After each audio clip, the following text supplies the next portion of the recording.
घर और किचन का काम करते करते कभी कभी हम बहुत ज़्यादा थक जाते हैं। हम अपने लिए खुद का टाइम ही नहीं निकाल पाते हैं। क्योंकि हमें कुछ स्मार्ट टिप पता हो तो हम ये जो काम बहुत टाइम लगा देते हैं वो चुटकियों में कर सकते हैं। तो आज मैं लेकर आई हूँ बहुत कमाल के स्मार्ट टिप्स और हैक्स जो आपके लाइफ टाइम काम आएंगे और आपके जो बहुत लंबे काम हो जाते हैं ना उनको चुटकियों में कर देंगे। तो चलिए स्टार्ट करते हैं आज का यूज़फुल वीडियो। तो पहला टिप है मेरा दूध को लेके। कभी कभार ऐसा होता है कि हम दूध ज़्यादा ले लेते हैं तो क्या होता है, जो हमारी छलनी होती है या जो बर्तन जो हम इस पर ढकने वाले हैं वो छोटा पड़ जाता है। जैसे कि आज मैंने दूध ज़्यादा लिया है और जो छलनी है वो छोटी पड़ गई है।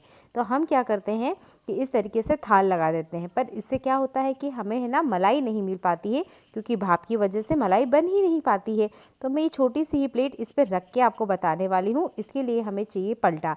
आपके घर में कुछ भी इस तरीके का हो, आपने उसे दूध के ऊपर रख देना है और ये छलनी वाला जो प्लेट होता है ना इसे ही रखना है, दूसरा प्लेट नहीं रखिएगा।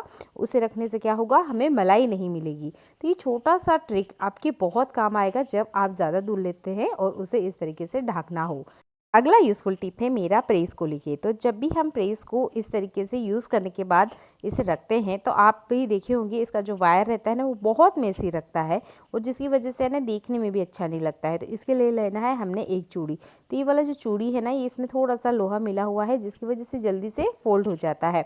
तो इसका एक कट लगाना है और कुछ इस तरीके से इसका अच्छे से एक ऑर्गेनाइज़र टाइप बना के रेडी कर लेना है।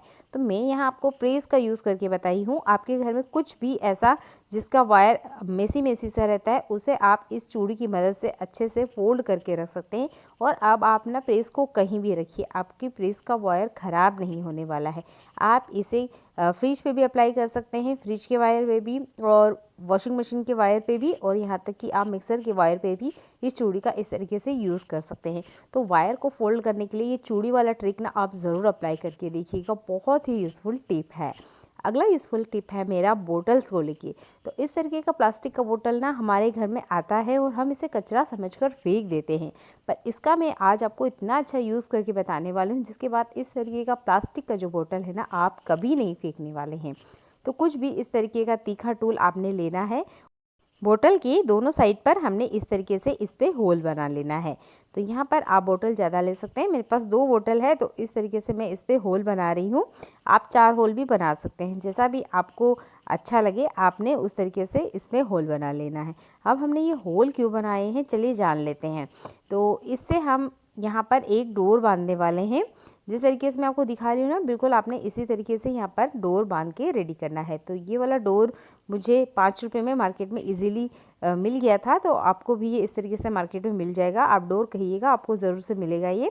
और इस तरीके से आपने इसे बोटल्स पे हैंग कर लेना है, तो ये देखने में बहुत ही अच्छा लगता है। तो इस तरीके का डोर ज़रूर यूज़ करिएगा। अगर आपके पास डोर नहीं है तो आप यहाँ पर सुतली ले सकते हैं या किसी भी तरीके का रस्सी भी ले सकते हैं। इस तरीके का आप हैंगिंग बॉटल बना के रेडी कर सकते हैं और इसमें ना आप किचन की बहुत सारी चीज़ें रख सकते हैं।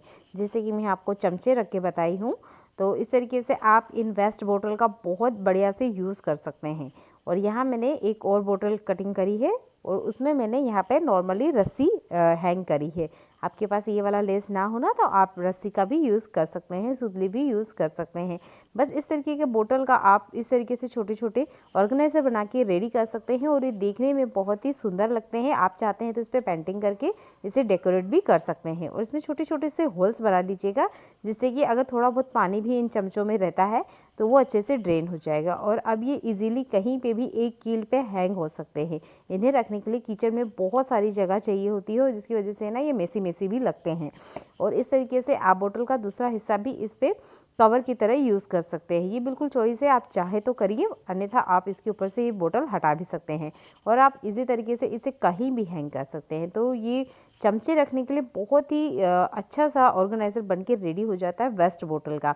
तो ध्यान रखिएगा कि इस तरीके से पीछे से होल ज़रूर कर लीजिएगा। और आप इसे चाहें तो जहाँ सिंक के पास हम बर्तन क्लीन करते हैं ना वहाँ पे भी हैंग कर सकते हैं। डायरेक्टली आप चमचे क्लीन करते जाइए और इस पर रख दीजिएगा। आप देखिए चमचों का जितना भी पानी है ना वो आसानी से ड्रेन हो जाएगा, निकल जाएगा।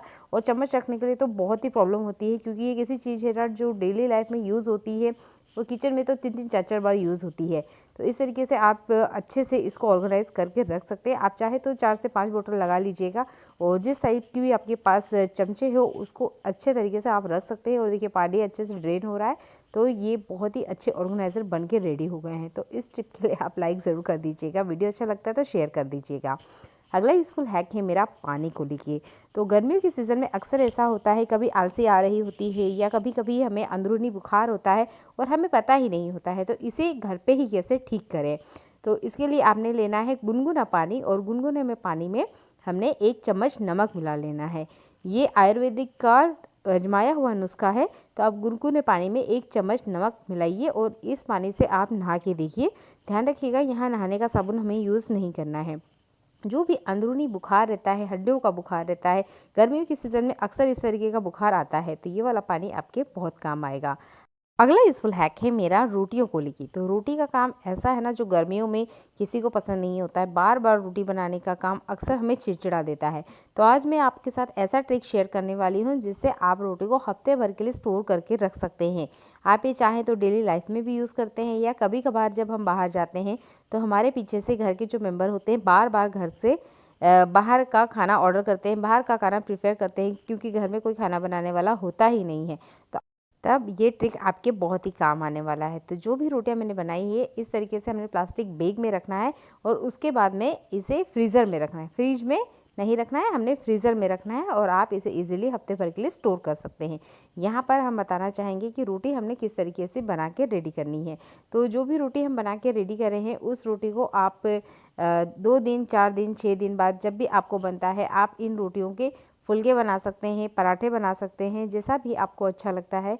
आप इन रोटियों को निकालिए फ्रीज से और रूम टेम्परेचर पे आने दीजिएगा, क्योंकि फ्रीज़र में जब हम रोटी रखेंगे ना तो रोटी बहुत ज़्यादा कड़क हो जाती है। तो रूम टेम्परेचर पे हमने आने देना है।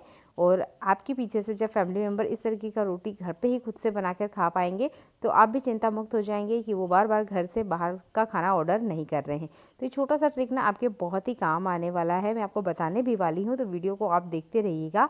तो इस तरीके से मैं आपको दिखा रही हूँ कि इस तरीके से आप तेल या घी यूज़ करके इन रोटियों के पराठे भी बना सकते हैं। ये रोटियां मैंने 4 दिन बाद निकाली है और आराम से पराठे बन रहे हैं। तो आप इन रोटियों के फुलके बनाइए या रोटियां बनाइए, ये बहुत ही आसान बन के रेडी हो जाते हैं। चलिए देख लेते हैं कि इस तरह की रोटी हम कैसे बना के 1 हफ्ते तक स्टोर कर सकते हैं। तो जिस तरीके से नॉर्मल प्रोसेस से हम रोटी बनाते हैं, उसी तरीके से हमने आटा लगाना है और रोटी भी बनाना है। बस रोटी बनाते वक्त ध्यान रखना है, हमने रोटी को पकाना नहीं है। हमने रोटी का जो चिपचिपापन होता है 5 से 7 सेकंड के लिए गैस पे बस अलटते पलटते हुए इस तरीके से रोटी को पकाना है। इसके बाद में हमें सेकंड रोटी डाल देना है, और सेकंड रोटी को भी 5 से 6 सेकंड के अंदर ही, सेकंड की बात कर रही हूँ मैं, मिनट की बात नहीं कर रही हूँ, सेकंड के अंदर ही हमने पलटते जाना है। इसके अंदर का थोड़ा सा जो चिपचिपापन होता है वो ख़त्म हो जाना चाहिए। तो इस तरीके से हम बहुत सारी रोटी बना के स्टोर करके रख सकते हैं। अगला यूज़फुल हैक है मेरा आलू को लेके। तो जब भी हम आलू छीलते हैं तो अक्सर ऐसा होता है कि हमारे हाथों में ना आलू की वजह से काले काले निशान बन जाते हैं। तो आप जब भी आलू छीलें तो ध्यान रखें कि पानी लेकर ज़रूर बैठें।